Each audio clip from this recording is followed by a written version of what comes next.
Hoy les voy a hablar sobre los movimientos sociales. Yo soy André Fernán La Torre Helves del grado 902. Bueno, los movimientos sociales, con la industrialización y la modernización del país, surgieron nuevos sectores y movimientos sociales. Estos buscaron reivindicar sus derechos en esta nueva realidad. Bueno, los actores sociales fueron los indígenas, los obreros y los campesinos. Bueno, ahora vamos a hablar sobre los grupos de artesanos. Los grupos de artesanos, primero que todos los artesanos, era un trabajador manual calificado y dueño de su taller. Fue el principal encargado de dirigir las luchas y los movimientos sociales. Estos crearon asociaciones como la Unión Industriales y Obreros en 1904 y la Unión Obrera Colombiana en 1913. De los obreros. Los obreros eran trabajadores asalariados que laboraban en la trilla del café, también laboraban en los textiles, en el cultivo de bananos, etc. Pero desde el inicio la clase obrera estuvo compuesta por mujeres, pues ellas eran las que más contrataban en la industria textil. Organizaciones obreras.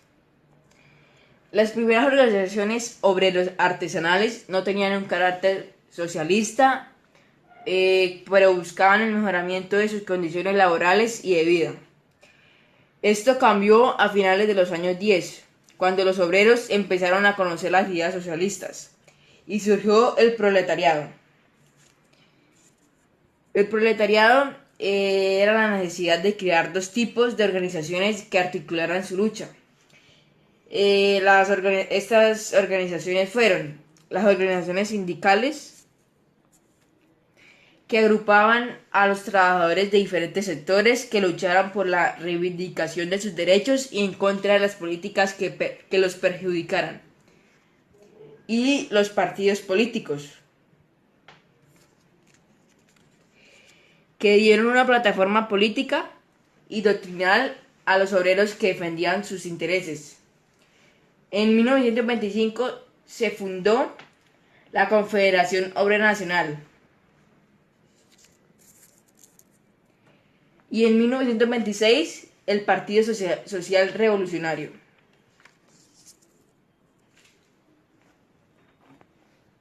Movimientos campesinos.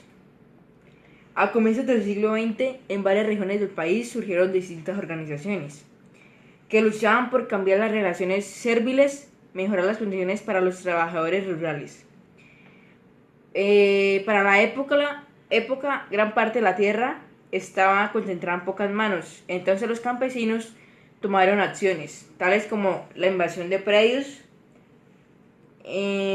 Tras la crisis de 1929, los líderes campesinos se organizaron en Partido Agrario Nacional, liderados por Erasmo Valencia, que luchaban por la reivindicación de sus derechos. El movimiento indígena. Durante 1911, como consecuencia de la reforma administrativa llevada a cabo el año anterior, la zona de Cauca, Chocó, Valle del Cauca, Nariño, Putumayo, Caquetá y Amazonas se dividió, lo cual llevó a empresarios payaneses a comprar tierras ubicadas en la cordillera central.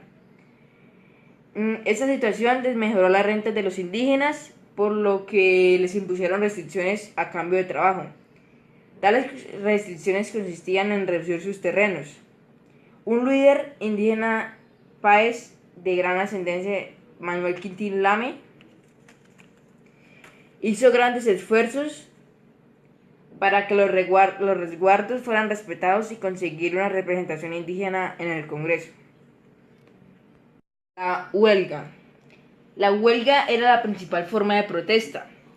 Esta consistió más en un estallido espontáneo de inconformidad que en una acción planificada y calculada con anterioridad.